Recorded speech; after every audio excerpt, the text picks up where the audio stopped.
Buenos días, mi nombre es Eduardo Murillo y a continuación yo les voy a hablar de los temas que me han correspondido en la materia de Fisiología 2, Unidad 1, donde tenemos como docente guía al doctor Hermógenes Cham.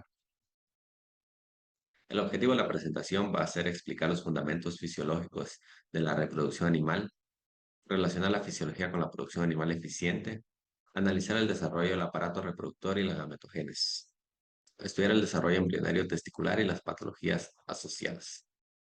Para entender mejor el tema, tenemos que entender las diferencias entre la reproducción animal y la producción animal. La reproducción es el proceso biológico que permite la perpetuación de la especie. En mamíferos domésticos es sexual y presenta diferencias entre machos y hembras. En cambio, la producción animal es el conjunto de prácticas orientadas al mejoramiento genético, sanitario, nutricional y reproductivo de los animales domésticos, con el fin de maximizar su rendimiento productivo de manera eficiente, sostenible y ética. La materia de fisiología nos permite en el campo de la producción animal mejorar las tasas de fertilidad, sincronizar celos y partos, aplicar biotecnologías como la inseminación artificial, transferencia embrionaria, etc. En los ejemplos por las especies tenemos que en los bovinos nos interesa mejorar la cantidad o la calidad de la leche o la compatibilidad hacia carne. En los porcinos, la prolificidad y ciclos cortos. En los equinos, una temporada reproductiva marcada. En los pequeños rumiantes, una ovulación inducida estacionalmente. En el caso del bovino, tenemos cuatro etapas del ciclo reproductivo, en el caso de la hembra. Con fines didácticos se empieza siempre en el estro, también conocida también como celo, donde existe una receptibilidad sexual. La hembra permite la monta, existe un pico máximo de estrógenos y en muchas especies en el estro ocurre la ovulación, como en el caso de la yegua. La duración del estro varía de acuerdo con la especie. Los signos que nosotros podemos notar son una vulva inflamada, una secreción mucosa clara y un comportamiento inquieto. El estro, después del estro tenemos lo que es el metaestro, que inicia justo después del estro. Se forma el cuerpo lúteo y disminuyen los niveles de estrógenos. Comienza la secreción de progesterona y en el caso de la vaca hay una ovulación tardía. Continuamos con el diestro, que es la fase de actividad máxima del cuerpo lúteo. Existen altos niveles de progesterona que mantienen el útero gestacional. Si hay preñez, el cuerpo lúteo se mantiene. Si no hay fecundación, se libera la prostaglandina F2 alfa que induce la luteólisis y el inicio del siguiente ciclo. El proestro es el desarrollo folicular inicial, que lo prepara para el siguiente estro. Inicia con el desarrollo de nuevos folículos ováricos, el aumento progresivo de los estrógenos, empiezan los signos de celo, pero la hembra no acepta aún al macho. El proestro finaliza con el estro y se inicia de nuevo el ciclo. Cabe recalcar que existe una fase más, que es el anestro, que puede ser fisiológico, estacional o patológico. El anestro se define como la fase de inactividad ovárica temporal. No hay actividad cíclica ni signos de celo. Como dijimos, puede ser fisiológico en casos de posparto o durante la lactancia, estacional en caso de cabras y ovejas o patológico en caso de enfermedades.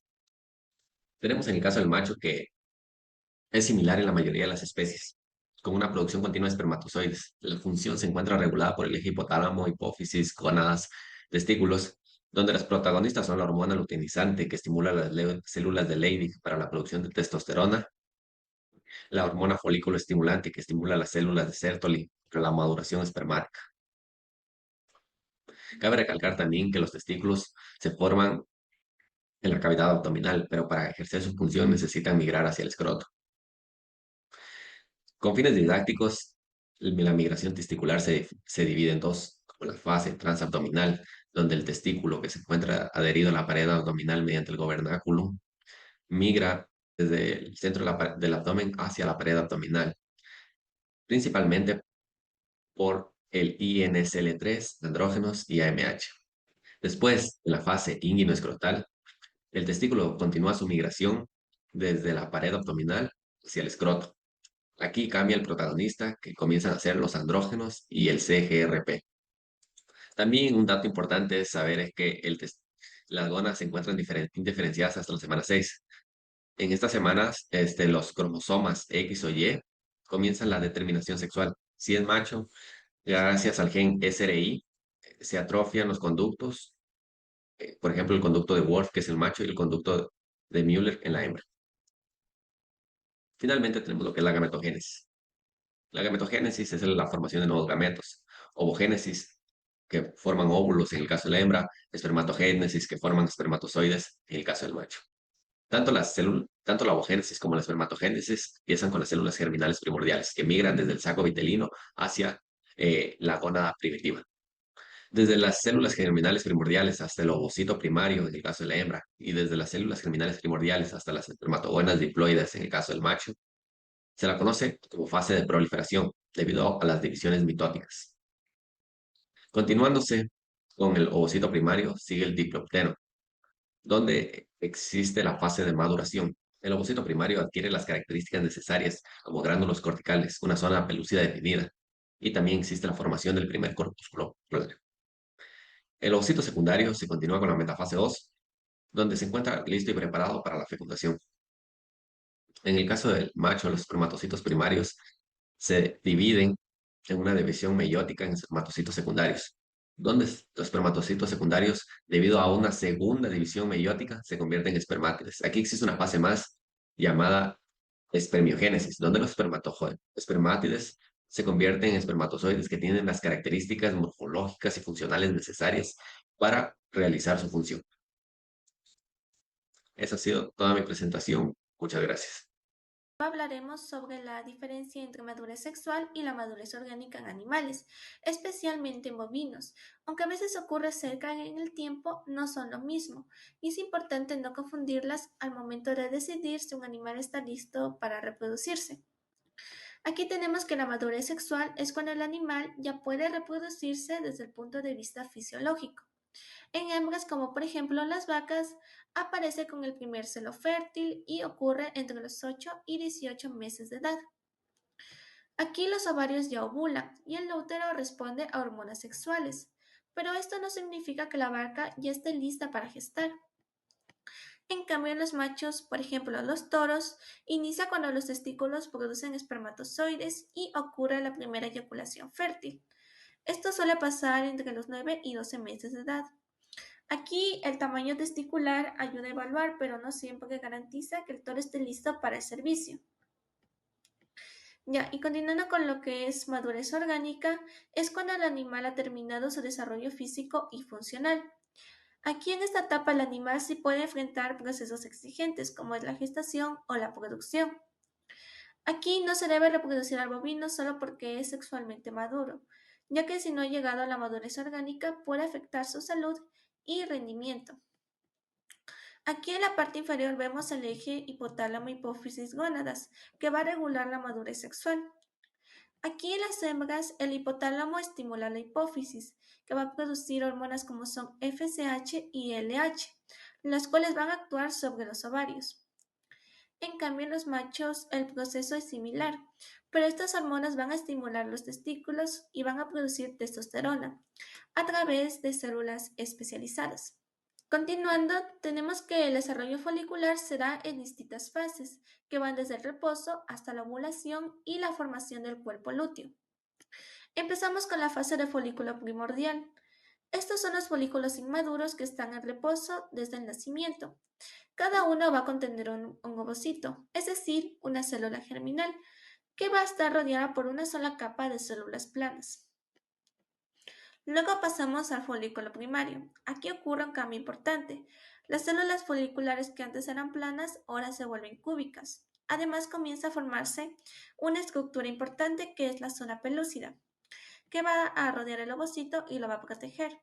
A continuación viene el folículo secundario. En esta etapa las células foliculares se multiplican, formando varias capas llamadas células de la granulosa. Aquí también empieza a desarrollarse la teca folicular, que más adelante se diferencia en una capa interna y una externa. Aquí es importante destacar que estas estructuras comienzan a expresar receptores para FSH, lo que marca el inicio de la regulación hormonal. Después aparece el folículo terciario, también conocido como antral o de Graaf. Lo que lo va a diferenciar es la aparición del antro, que es una cavidad llena de líquido. Este folículo va a crecer rápidamente y se vuelve dominante. Es decir, que es el que va a continuar su desarrollo hasta realizar la ovulación. La fase siguiente es la ovulación, que ocurre gracias al pico de LH, que esta hormona va a provocar que el folículo maduro se rompa y libere el ovocito hacia las trompas de falopio. Finalmente, lo que queda del folículo roto se convierte en el cuerpo lúteo, que es una estructura que cambia de función. Ahora su principal tarea es secretar P4, una hormona esencial para preparar al útero ante un posible embarazo. Tenemos que los esteroides son hormonas que se sintetizan a partir del colesterol. Aquí se producen en dos lugares, que son las glándulas adrenales y las gónadas. En esta exposición me voy a enfocar en la formación de esteroides en las gónadas femeninas, que es un proceso conocido como esteroidogénesis ovárica. Las principales hormonas esteroides producidas en el ovario son los estrógenos, los andrógenos y la P4, que son importantes para el desarrollo folicular, la ovulación y el mantenimiento del ciclo reproductivo. Tenemos que la biosíntesis de estas hormonas ocurre gracias a la cooperación entre los tipos celulares del folículo, que son las células de la teca interna y de la granulosa, y va a ser regulado por dos hormonas que son LH y FSH. Aquí todo inicia cuando LH estimula las células de la teca interna, activando la enzima desmolasa, que va a convertir el colesterol en pregnenolona. A partir de esta se sintetizan andrógenos como la androstenediona y la testosterona, con la participación de otras enzimas como la 17-alfa hidroxilasa. Estos andrógenos atraviesan la lámina basal y llegan a la célula de la granulosa, donde la FSH estimula la enzima aromatasa, la cual transforma los andrógenos a estrógenos, principalmente estradiol. Aquí luego de la ovulación, las células de la granulosa se luteinizan y comienzan a responder también a LH, lo que les va a permitir sintetizar P4 a partir del colesterol, con ayuda de la enzima como la 3-beta hidroxilasa. Ya. Continuando con el ciclo estral de la vaca, tenemos que este tiene una duración de 21 días. Durante este periodo de tiempo se van a presentar ondas foliculares, que normalmente son de 2 a 3 ondas, bajo influencia hormonal. Cada onda folicular consta de tres etapas, que es el reclutamiento, selección y dominancia. El reclutamiento se caracteriza por ser el nacimiento de la primera onda folicular, que va a ser bajo la influencia de FSH, que va a estimular el crecimiento folicular.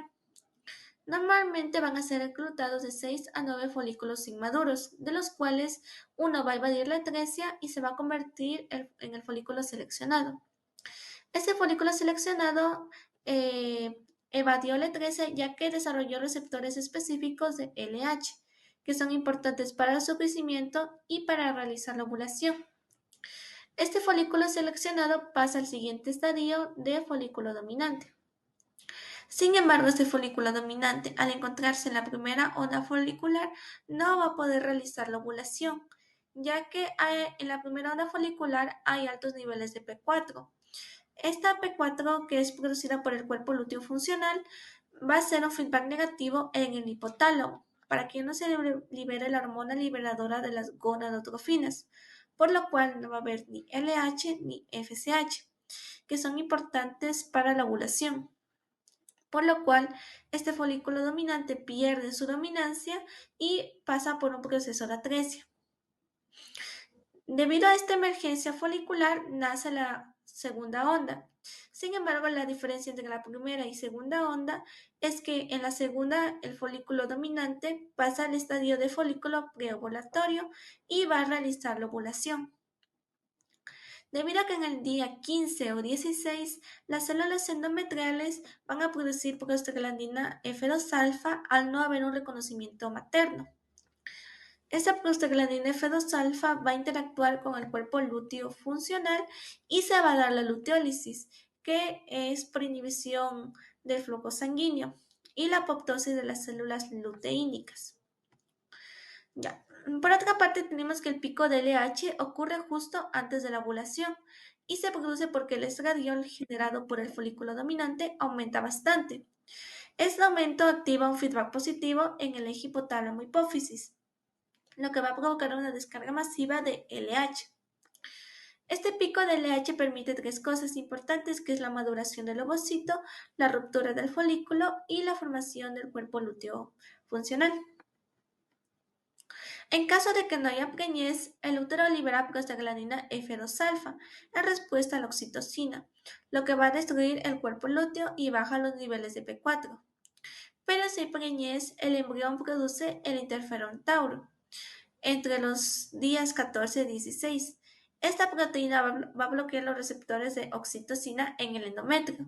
Así no se libera prostaglandina F2-alfa, por lo cual no hay lutólisis y el cuerpo lúteo se conserva. Gracias a eso se sigue produciendo progesterona, que es importante para mantener la gestación. Voy a hablar acerca de los métodos auxiliares de detección de celo en vacas. Primero tenemos la observación directa, es decir, los signos conductuales. Este es un método tradicional, pero base de todos los demás. En ello se observa reflejo de inmovilidad, es decir, que el animal permite la monta, también agitación, inflamación vulvar, moco transparente o la disminución del consumo del animal. Esta se debe realizar al mínimo de 2 a 3 veces al día durante 20 a 30 minutos. Segundo, tenemos podómetros o pedómetros que miden actividad física, es decir, los pasos del animal. En celo, la vaca aumenta su actividad entre 2 a 4 veces más. Esta se coloca en la pierna o en los collares y se puede conectar a sistemas automatizados. Luego tenemos detectores de monta, es decir, los marcadores de actividad sexual. Estos son parches detectores que se colocan sobre el lomo a la altura de la zona sacra. Esta se activa o cambia de color cuando otra vaca monta, es decir, que actúa por presión. Tenemos las pinturas en la base de la cola, es decir, a nivel del sacro. Esta, si está borrada o desgastada, indica que la vaca ha sido montada. Este es un método más económico y práctico. Luego tenemos la dosificación hormonal, es decir, la progesterona en leche o sangre. Este tipo de método mide la concentración de progesterona. Si está alta, no está en celo o fase lútea, y si está baja, es un posible celo o estro. Este es útil para confirmar el ciclo antes de poder inseminar. Luego tenemos la conductividad eléctrica del moco cervical o vaginal. Durante el celo, el moco se vuelve más conductor, es decir, de más iones. Este es de uso de dispositivos electrónicos y detecta cambios en la composición del moco. Cámaras de video o sistemas de visión artificial. Estas detectan comportamientos de monta, se integran con softwares de análisis de movimiento y son parte de sistemas de manejo inteligente. También tenemos los collares inteligentes que sensoran lo que son la actividad y la temperatura.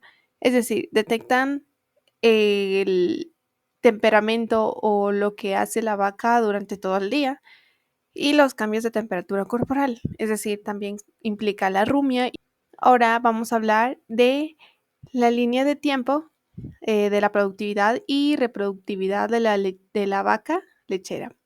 Entonces, tenemos que el día postparto, o sea, donde va a comenzar es decir, el día cero, que es el parto, después del 0 al 45 tenemos una recuperación uterina, es decir, el inicio del tiempo de espera voluntario.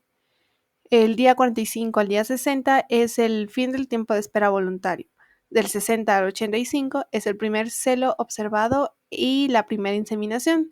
Del día 85 al día 95 es una confirmación de la gestación.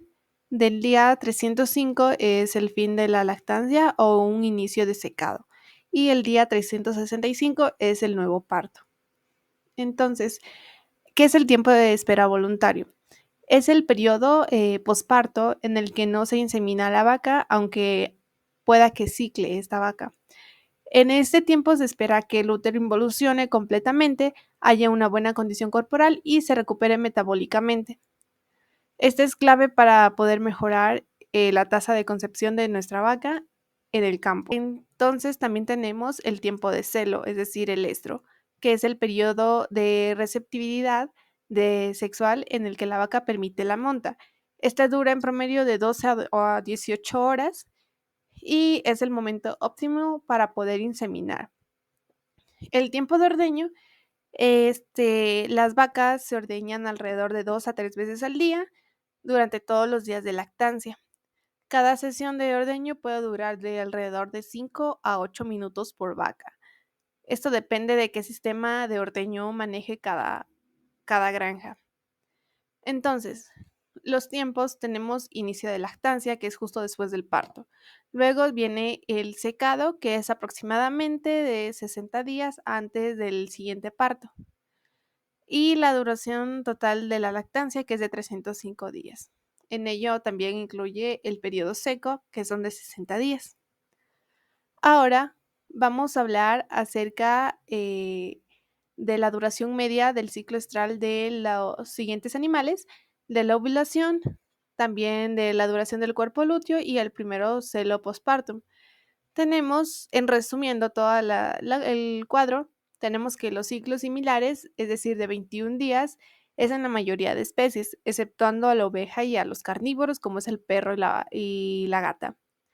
La ovulación ocurre al final o después del estro, exceptuando a la yegua, que es antes de terminar. La duración del cuerpo lúteo es constante, es decir, de 14 a 19 días, exceptuando en carnívoros como perro y gata. Y en carnívoros, como ya la mencioné en perra y gata, tienen ciclos y duraciones más largas e irregulares.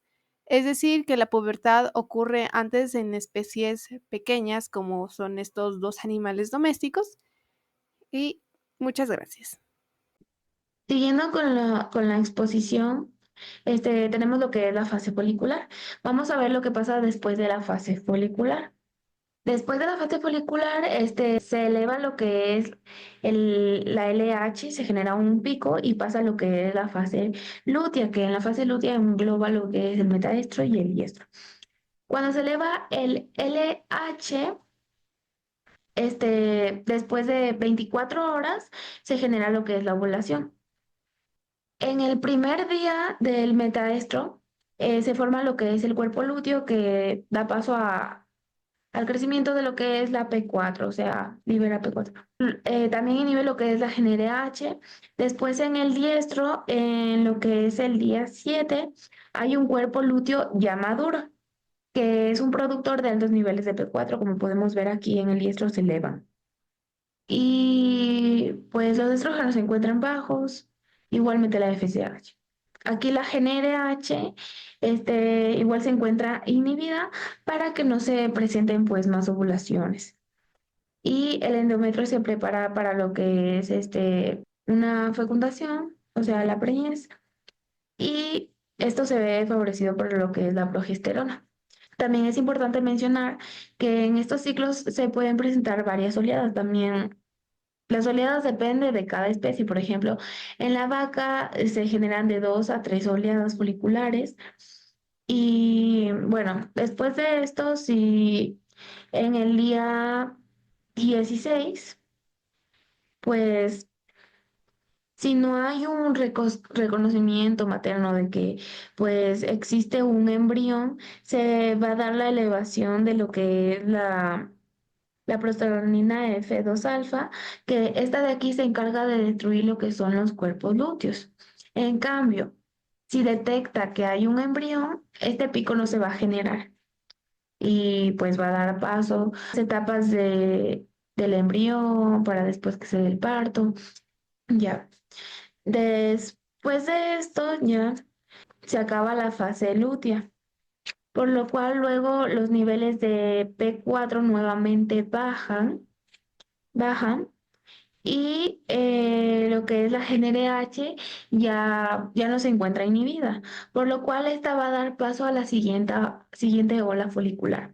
Ya. Luego tenemos lo que es la regulación neurohumoral de la hembra y macho. Tenemos las hormonas ováricas y hormonas placentarias en lo que es la hembra. Eh, Tenemos ováricas, estrógenos, que estimulan y desarrollan las características sexuales femeninas. La progesterona provoca lo que es la ovulación, como vimos anteriormente. La relaxina ayuda a la relajación de la sínfisis pelviana y del canal del parto. Las hormonas placentarias, la gonadotropina, coriónica, equina, su acción es similar a la FSH, forma cuerpos lúteos. Y la hormona coriónica humana, acción similar a la LH. Tenemos ahora del macho hormonas testiculares, los andrógenos, que este de aquí se desarrolla y mantiene las glándulas sexuales accesorias del macho, favorece la espermatogénesis, es decir, la formación de espermatozoides, y estimula las características sexuales secundarias y la conducta sexual del macho. Ahora tenemos lo que es el aparato suspensorio. En el aparato suspensorio tiene ligamentos importantes. Tiene el medial, como podemos ver aquí, el suspenso y el medial y el ligamento suspensorio lateral. El medial contiene abundancia de tejido elástico amarillo que proporciona un soporte a la ubre. Y el lateral envuelve a los laterales de la ubre con fibras y amortigua movimientos y se adapta también a su tamaño y peso de la ubre. También es importante ver los pezones, que deben ser medianos, cilíndricos, uniformes y situados en el centro de cada cuarto. También es importante ver su color, forma. eh, Importante mencionar que si los ligamentos se encuentran pues débiles, eh, puede provocar una ubre caída, un mal ordeño, lo cual pues sería algo malo. También es importante mencionar que para que la vaca genere 1 litro de leche, necesita de 500 litros de sangre. En este caso, la leche y la sangre se encuentran relacionadas directamente. Gracias. Composición del calostro de las diferentes especies. Como sabemos, el calostro es rico en grasa, proteínas, lactosa y otros compuestos. Como se puede evidenciar en la tabla, en el caso de las especies como el gato y la perra contienen mayor proporción de grasa y proteína a diferencia de las demás especies. El calostro es de vital importancia, ya que en el caso de la especie bovina, en la placenta no permite el paso de los anticuerpos, de tal manera que cuando nace el ternero nace sin defensas. Es por ello muy importante la ingesta del calostro una vez expulsado el feto, ya que con el pasar de las horas el calostro pierde su poder nutritivo. Regulación hormonal de la lactancia. Comienza durante el embarazo, cuando los estrógenos y la progesterona van a estimular el desarrollo de la glándula mamaria en la placenta, pero bloquean la acción de la prolactina, por lo que no se va a producir leche aún. Luego, después del parto, van a bajar los niveles de estrógenos y progesterona tras la expulsión de la placenta, de tal manera que va a haber producción de leche por acción de la prolactina.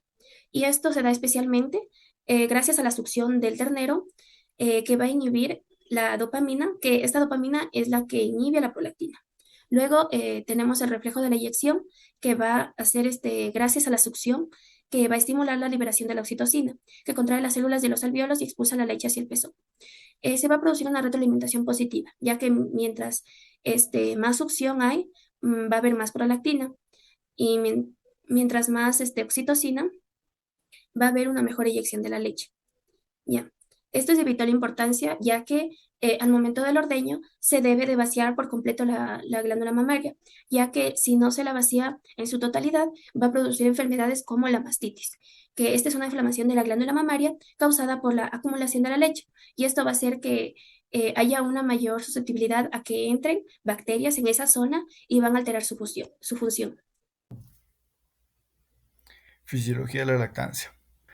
Los contenidos que vamos a ver en la fisiología de la lactancia se tratan sobre mamogénesis, lactogénesis 1 y 2, galactopoiesis y galactogénesis. La mamogénesis se conoce como el desarrollo de la glándula mamaria. Esta inicia en la pubertad, se intensifica durante la gestación.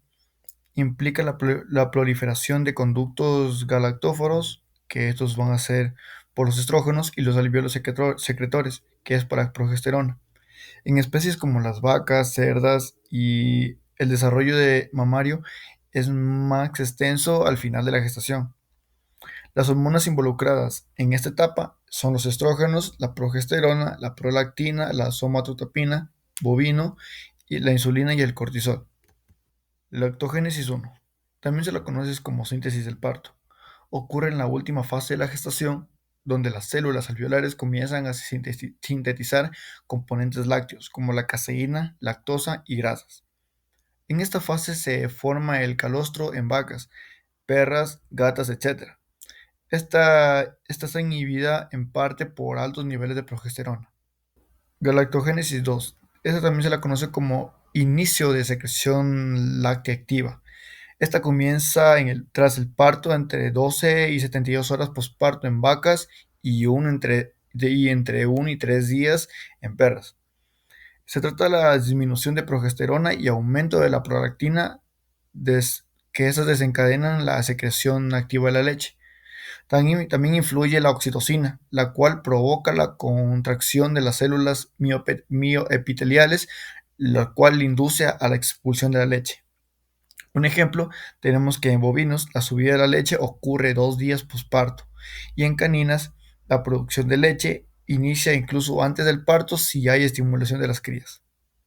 Galactopoiesis, también conocida como mantenimiento de la producción de leche.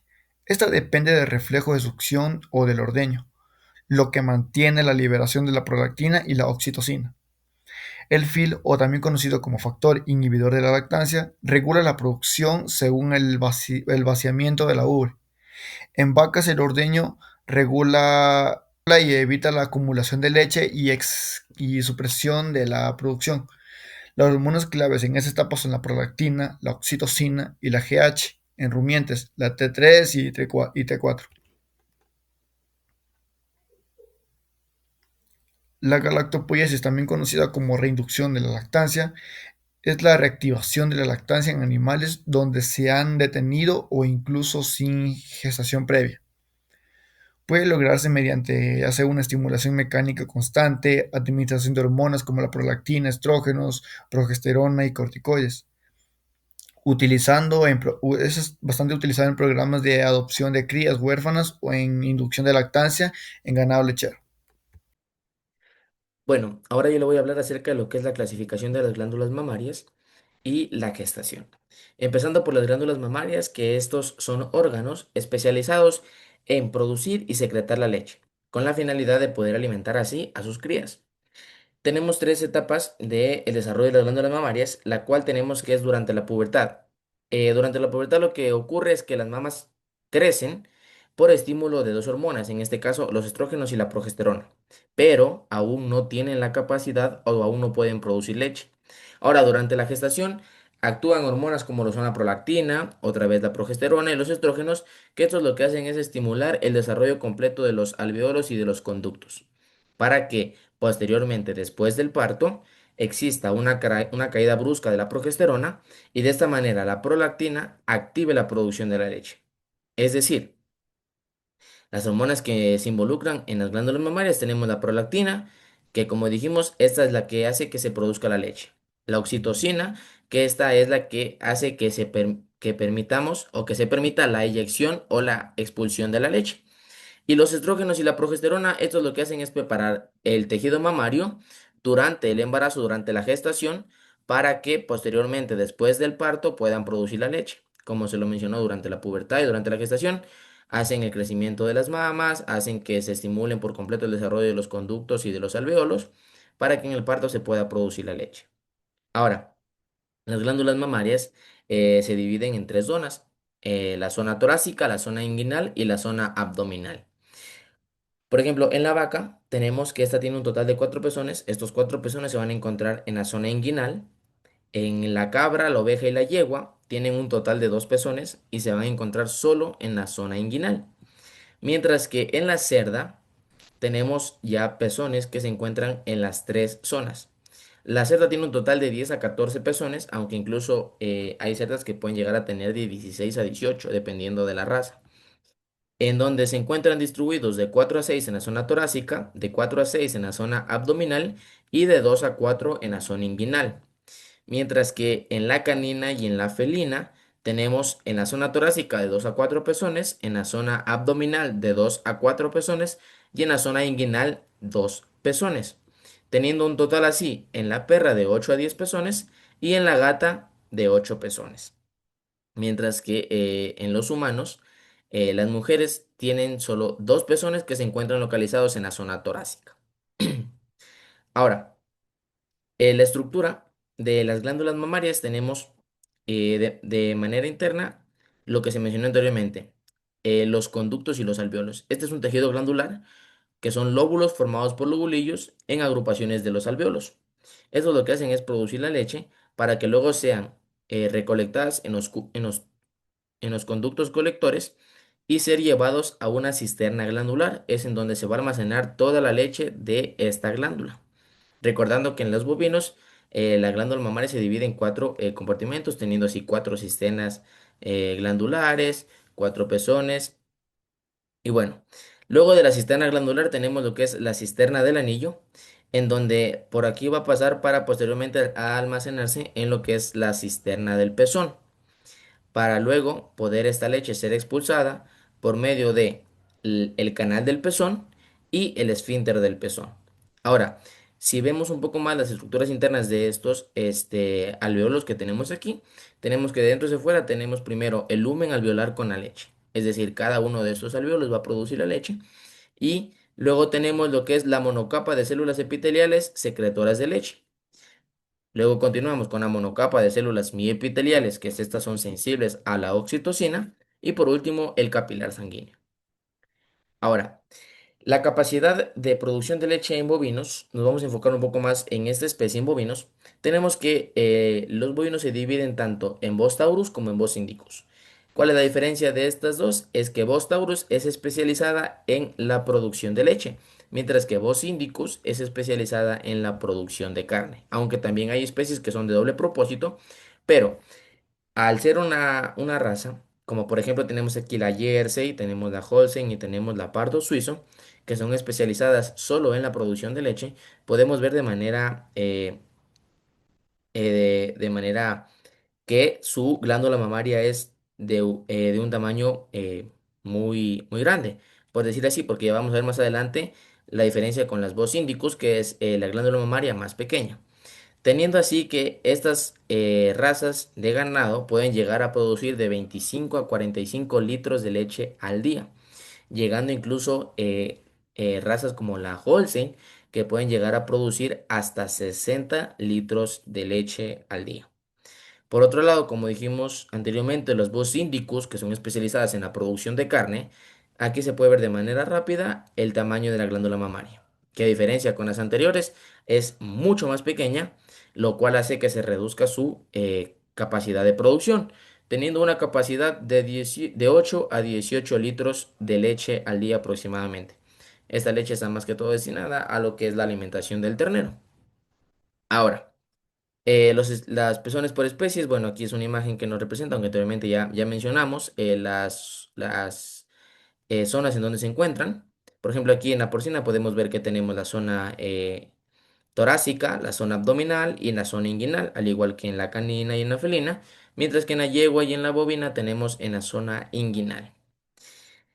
Ahora vamos a ver lo que es la gestación. La gestación básicamente es en donde se va a desarrollar o el periodo en el cual se va a desarrollar el embrión o el feto dentro de la madre, hasta que luego es expulsado en el parto.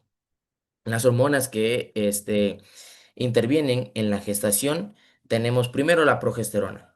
Esta hormona lo que hace es mantener el embarazo o mantener la gestación, inhibiendo las contracciones uterinas y preparando el endometrio. Por otro lado, tenemos los estrógenos, que estos lo que hacen es estimular el crecimiento del útero y de igual manera el crecimiento del feto. Luego tenemos las gonadotropinas, como lo son la LH y la FSH, que estas lo que hacen es ayudan en la ovulación, perdón, y en la formación del cuerpo lúteo inicial. Luego tenemos las prostaglandinas, la prostaglandina F2 alfa, que esta lo que hace es provoca una luteólisis, si es que no hay fecundación o induce al parto en etapas finales. Tiene básicamente dos propósitos. Luego tenemos lo que es la relaxina, que esta lo que hace es relaja el cuello uterino y los ligamentos pélvicos en el parto, mientras que la oxitocina lo que hace es estimular las contracciones uterinas y la eyección de la leche, como lo vimos anteriormente. Ahora, la gestación por especies o el tiempo de gestación tenemos en la vaca que es un tiempo de 280 días, aproximadamente 9 meses. En la yegua tenemos 340 días con un aproximado de 11 meses. En la cabra tenemos 150 días, al igual que en la oveja. En la cerda tenemos 114 días o la regla conocida como el 3-3-3. Eso quiere decir 3 meses, 3 semanas, 3 días. Ahora, en la canina tenemos, al igual que en la felina, de 58 a 65 días y de 58 a 67 días, aproximadamente 2 meses. Y en los humanos tenemos que es de 9 meses o lo mismo que decir 280 días. Ahora, las etapas de la gestación, tenemos la primera etapa que es la fase inicial o la preimplantación. Esto lo que hace es en donde se da la fecundación del óvulo. Es decir, se une el óvulo con el espermatozoide para posteriormente hacer la formación del embrión y la migración y la fijación en el útero, o conocido también como la implantación. Aquí actúan hormonas como la progesterona alta y tenemos también el cuerpo lúteo funcional. Pasamos a la segunda fase, que es la fase media, o también conocida como la organogénesis y crecimiento. Lo que hace es que se da la formación de los órganos ya del feto, el desarrollo del feto y la placenta, y el crecimiento rápido del embrión a feto, es decir, el paso de embrión a feto. Hormonas que tenemos que los estrógenos aumentan y la progesterona se mantiene. Se mantiene. Ahora tenemos por último la fase final o el preparto. Esto lo que hace es la maduración de los órganos fetales, es decir, la maduración de los órganos del feto. Tenemos que también se da la preparación para el parto, en donde tenemos la relaxina y las prostaglandinas, y tenemos un descenso de progesterona, aumentando así la oxitocina y la progesterona F2 alfa. Y por último tenemos que se dan inicio a las contracciones y a la dilatación. Esto ya es previo al parto. Tenemos la endocrinología del parto. Esto comienza con la activación hormonal.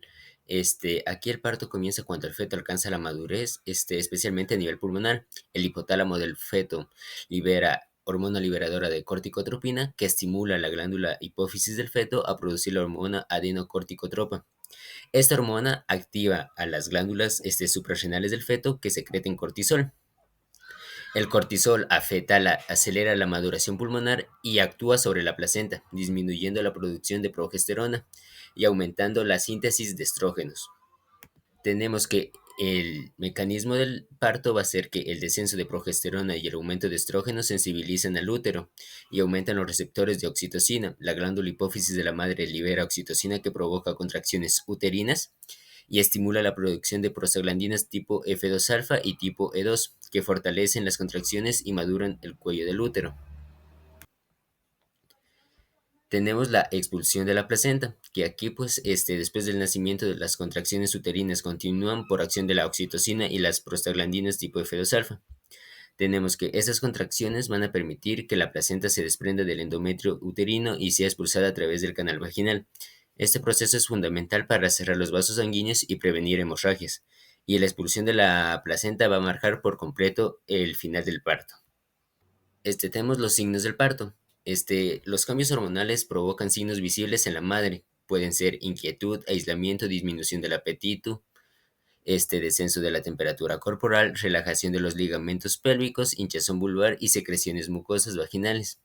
Cuando las contracciones se hacen rítmicas y rompe la bolsa liberando el líquido amniótico, el parto ha comenzado aquí activamente ya. De ahí tenemos lo que sería la expulsión del feto. El cuello del útero.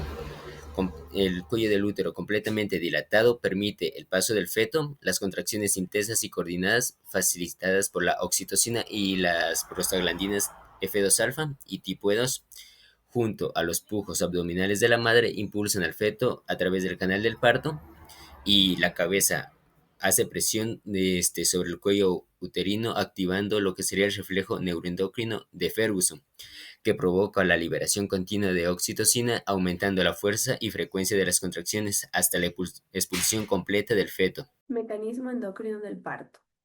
El parto, el parto es un proceso fisiológico que culmina la gestación y permite la expulsión del feto y sus anexos. Esto está controlado por una compleja interacción hormonal entre la madre, la placenta y el feto. Estas señales endocrinas coordinan la activación del útero, la maduración del cuello uterino y la contracción del miometrio que hacen posible el nacimiento. Luego, siguiendo con la misma temática, tenemos que esto depende de dos mecanismos básicos, como por ejemplo la habilidad del útero para contraerse y la capacidad de dilatación del cérvix. También esta actividad, sobre todo en el miometrio, está influenciada por la concentración de progesterona. Em, Para empezar, entonces el útero se encuentra relajado, es decir, hay contracciones de muy baja frecuencia y amplitud. Al momento de iniciar el parto, inician las contracciones, aumentan los estrógenos y disminuye la progesterona. Luego, al pasar al trabajo de parto activo, las contracciones de alta frecuencia y amplitud con dilatación cervical son mucho más fuertes y sobre todo mucho más frecuentes. También, además, se aumenta la oxitocina y la prostaglandina para finalmente poder tener la expulsión fetal. Dentro del mecanismo, iniciamos con el inicio del parto, que es donde ocurre cuando haya la madurez fetal y la preparación materna, como por ejemplo la producción de calostro, el cuidado, la defensa y ella busca un lugar en donde se sienta segura para poder tener su cría. Esto es un proceso endocrino que está coordinado y que culmina con la expulsión del feto.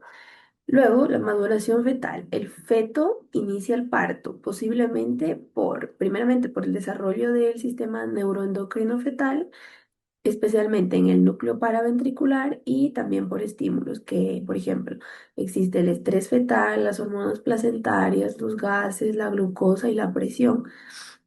Es decir, aquí se activa el eje hipotálamo pituitaria adrenal fetal, elevando la hormona corticotropa que hace que produzca cortisol.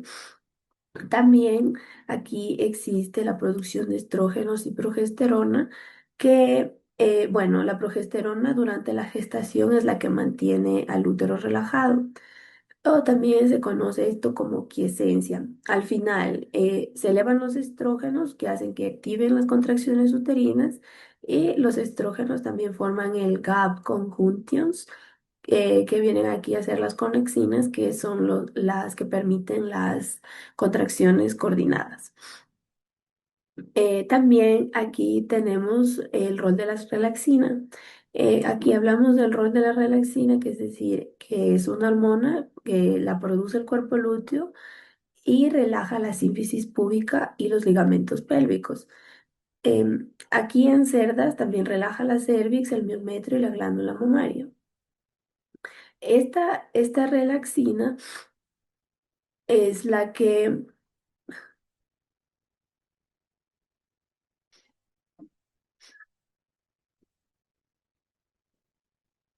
dentro de las prostaglandinas y oxitocina, hablamos que las prostaglandinas son las que inician y controlan las contracciones uterinas, mientras que la oxitocina es la que se libera con presión sobre el cervix y la vagina anterior, activando el reflejo de Ferguson.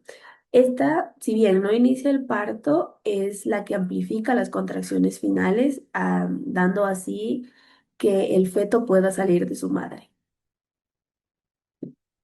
Hablando de la estática fetal, hablamos que existen diferentes presentaciones, posiciones y posturas o actitudes que los fetos adoptan en el canal materno. Primeramente, la presentación es la que incluye del eje espinal del feto con el eje espinal de la madre. Cuando los ejes son paralelos entre sí, pues la presentación va a ser longitudinal, pero en el caso de que sean perpendiculares, entre si será transversal o vertical. La porción del feto que se encuentra más cercana al canal del parto, esta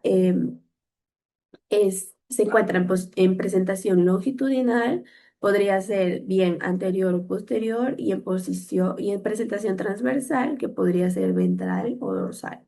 También tenemos lo que es postura o actitud, que esto define la relación del cuerpo del feto con las extremidades, como incluye la cabeza, cuello, las extremidades anteriores y posteriores, las que pueden estar retenidas, flexionadas o extendidas.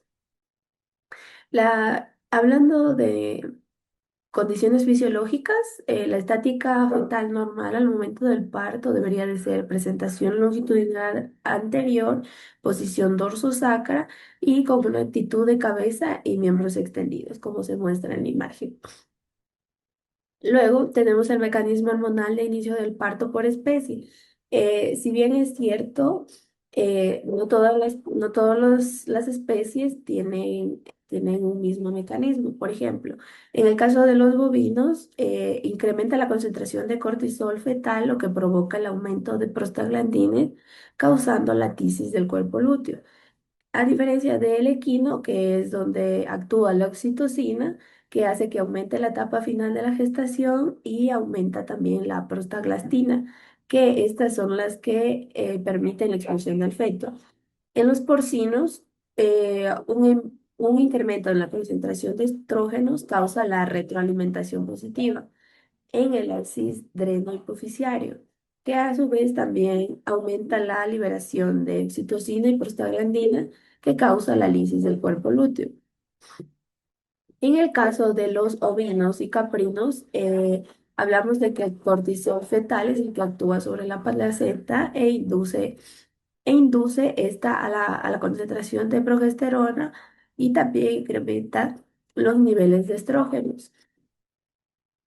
Dentro de los caninos, el incremento de la secreción fetal de cortisol es la causa del incremento de la secreción de cortisol de la madre. Los niveles de cortisol actúan a la vez sobre el útero y hace que la liberación de prostaglandina F2 alfa dé lugar a la luteólisis. Y en el caso de los felinos, la concentración de progesterona empieza a disminuir en el último tercio de la gestación hasta llegar a niveles casi nulos, coincidiendo con el incremento que tienen las concentraciones del estradiol y que permiten el parto. Ahora vamos a hablar de la distocia, que bueno, este es un término que proviene del griego distoquia y significa parto difícil. Por el contrario, eutosia o eutoquia significa parto fácil o fisiológico.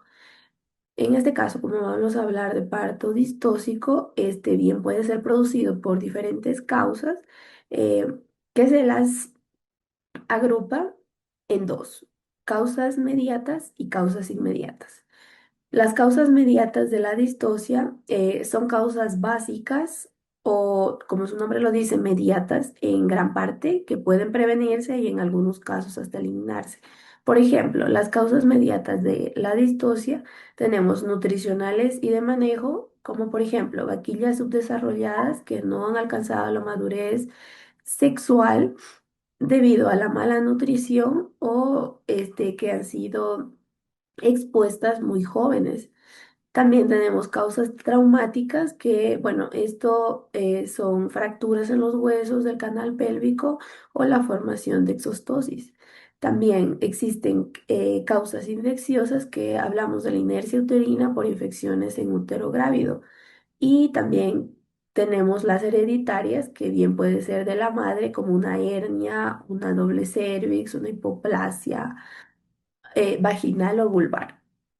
Y finalmente hablamos de la hidropesia, que es una causa hereditaria del producto, que por ejemplo son membranas fetales y el producto. Tenemos fetos hidrocéfalos y crías de gran tamaño. Ahora vamos a hablar de las causas inmediatas de distocia.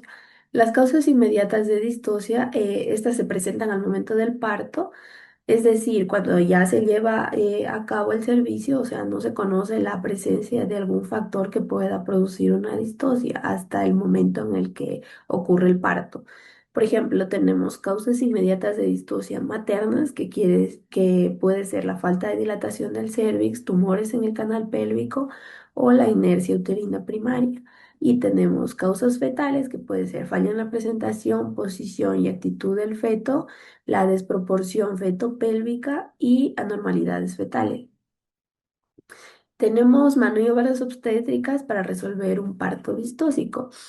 Bueno, aquí se emplean 4 procedimientos obstétricos y estos son mutación, extracción forzada, fetotomía y quirúrgico, que vendríamos a hablar de la cesárea. En el caso de mutación, tenemos que, bueno, estas son manipulaciones necesarias para resolver las fallas en la presentación, posición o actitud del feto. Y se utilizan 4 procedimientos. Tenemos la repulsión, que consiste en empujar al feto hacia la cavidad abdominal para crear un espacio y así corregir una mala posición, como en la figura que se observa. Esta maniobra es difícil si la hembra se encuentra en decúbito ventral o si las contracciones uterinas son muy intensas. En este caso, se podría administrar la anestesia epidural. Luego tenemos la rotación, que esta consiste en girar el feto sobre su propio eje o sobre su eje longitudinal para colocarlo en una posición dorsosacra. Y también tenemos la rectificación de extremidades, que bueno, aquí se refiere a la corrección de posturas anormales debido a las flexiones de los miembros o la cabeza o el cuello.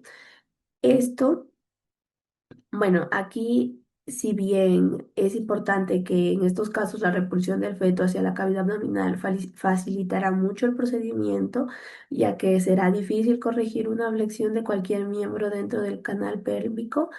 Aquí lo que hacen para corregir una extremidad flexionada se deben usar 3 principios. Utilizan la repulsión de la porción proximal del miembro, la rotación lateral de la porción media y la tracción de la porción distal. Y luego tenemos la operación o cesárea en la vaca. En esta operación consiste en seccionar la pared abdominal y el útero para extraer el feto. Esta se practica cuando no se ha podido extraer el feto por el uso de mutación, extracción forzada o en sí cuando se quiere que el feto viva. Y muchas gracias.